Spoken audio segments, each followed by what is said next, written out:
Over the years, Americans have got accustomed to the way Japanese bikes are made.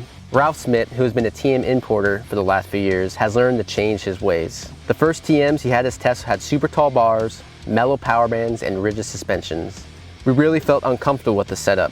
It kind of reminded us of the old KTM days. And Ralph was dumbfounded that we didn't like what he and the European crowd preferred. With Ralph has been testing with us for a few years, and he has grown to understand the American way and adapted to what the people wanted. He built us a 2017 TM 300 MX 2-stroke that didn't feel anything like a TM, at least for the most part.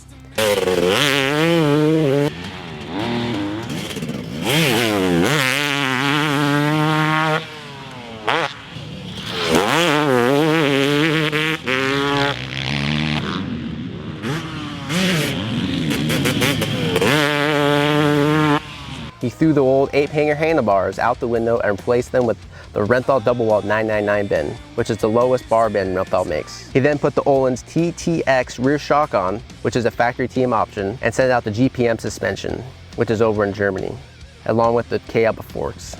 He took the stock 13-tooth counterstrap sprocket and switched it out to a 14-tooth to broaden the power from gear to gear. The Pro Circuit pipe and VHM cylinder head was all it needed to give us the pony power we wanted. The only thing Ralph didn't have time for was cutting the same subframe to bring the stink bug rear end down, as we were in a timeline to get the bike ready for the MTA 2-stroke nationals. To compensate, we lowered the sag to over 115 millimeters to balance out the front and rear. The power band on this Project TM 300 MX was unlike most 300cc machines. On the big Glen Helen hills, the TM 300 MX had a long power band that kept on pulling. You didn't have to short shift due to the short sign-off like most 300s.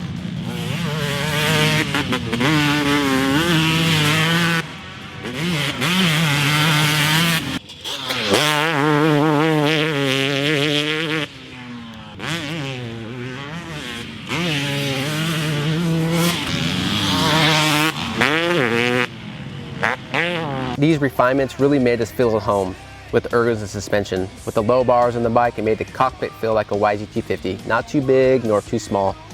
The forks were better than we could have expected. On past TM tests, we would often think that it was the chassis that was affecting handling, sort of like the days when KTM couldn't get their WP components figured out. We thought it may have been the chassis until we slapped KYB SSS forks on and all was cured. At best, stock TM components are mediocre. The GPM forks, which were stock TM forks that were revalved and had a reduced friction coating on the tubes, changed the way we thought about the TM chassis.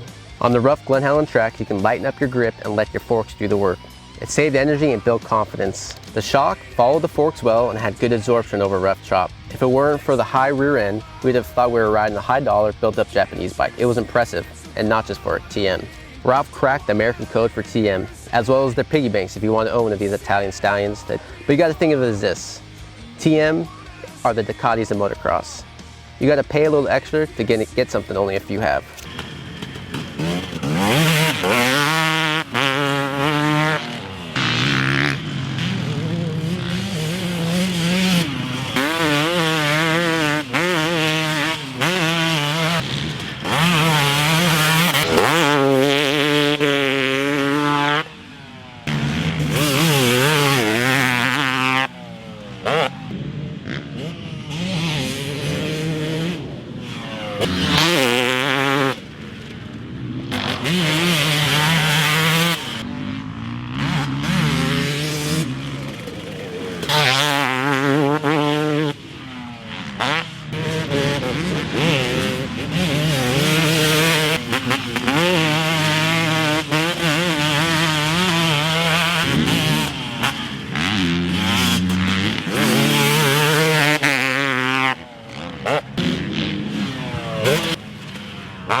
To see the full review of the 2017 TM 300 MX, pick up the July issue of Motocross Action Magazine or go to motocrossactionmag.com for all the 2017 updates, product reviews, and news.